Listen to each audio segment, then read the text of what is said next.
At ito nga po ang ating pangunahing balita mga kapatid. Nagmamadaling balita po ito. Mas lumakas pa po at naging typhoon category na ang bagyong Nika habang papalapit nga po sa Northern Luzon. Huling namataan ang bagyo sa layong 100 kilometro silangan ng kasiguran sa Aurora.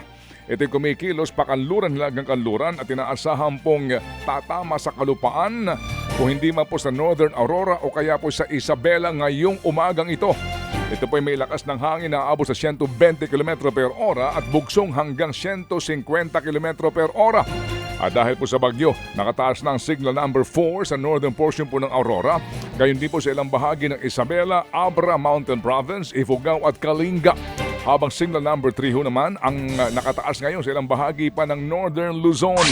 May nakataas din pong signal number 2 sa ilang lalawigan, habang signal number 1 naman sa Metro Manila at ilang pang lalawigan sa Luzon. Asahan na po daw ang mga malalakas na ulan at hangin sa mga lugar na nabanggit, lalo na sa matataas po ang signal number.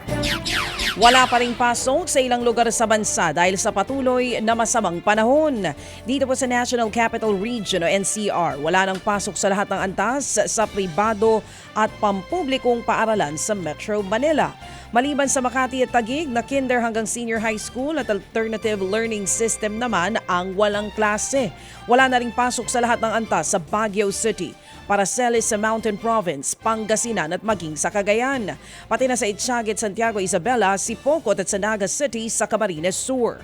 Wala na ring pasok all levels sa Aurora, Nueva Ecija, Rizal, Virac, Catanduanes at maging sa Santa Cruz sa Laguna.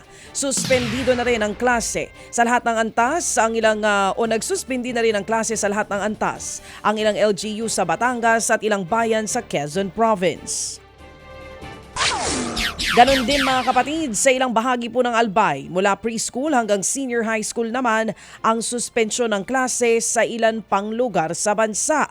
Para sa kumpleto at updated announcement ng mga walang pasok, makipag-ugnayan at bisitahin lamang ang social media pages ng inyong mga LGU.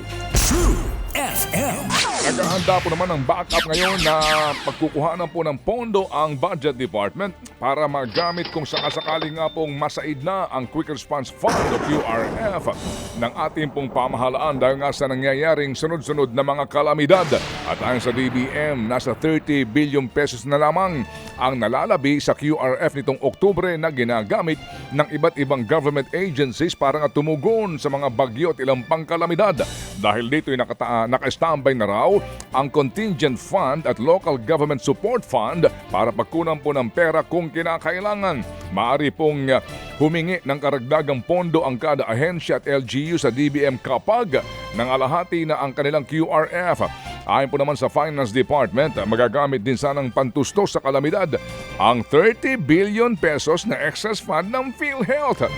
Anong talaga naman kayo ha? Pero hindi na ito nailipat daw sa National Treasury matapos nga pong harangin ng kataas-taasang hukuman. Nilagdaan naman ng Pangulong Bongbong Marcos Jr. ang dalawang bagong batas na naglalaman ng mas detalyadong datos tungkol sa teritoryo ng Pilipinas. Ang bagong Philippine Maritime Zones Law ang magsisilbing titulo ng Pilipinas na nagpapakita kung hanggang saan ang ating Exclusive Economic Zone o EEZ.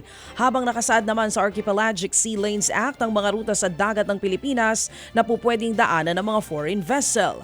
Dahil mas malinaw na sa batas ang teritoryo ng bansa, nakatakda ring maglabas ng bagong mapa ang Pilipinas ukol rito. Sa kaugnay po namang balita, hindi man po natuwa ang China sa pagpasa po ng Pilipinas sa bagong Philippine Maritime Zone Law at Archipelagic Sea Lanes Act. Pinatawag ng Beijing ang embahador ng Pilipinas para daw agad magpaliwanag tungkol dito. Pero suportado naman daw ng Amerika na pinuri pa ang paninindigan daw ng Pilipinas sa pagpapatupad ng international law. Matagal nang inaangkin ng China ang halos buong South China Sea, pero ito po'y pinawalang bisa ng nangyaring 2016 Arbitral Tribunal decision.